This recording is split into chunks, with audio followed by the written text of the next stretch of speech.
How to fix the system has rebooted without cleanly shutting down first. 1. Disable Windows Fast Startup feature. 2.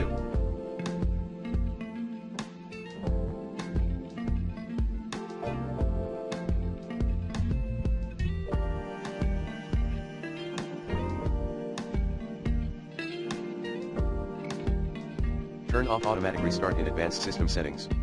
3.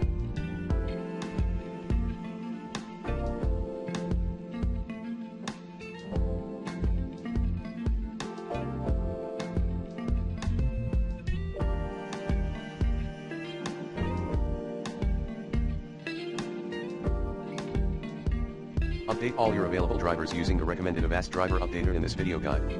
4. Set never option to both turn off hard disk after and sleep after options.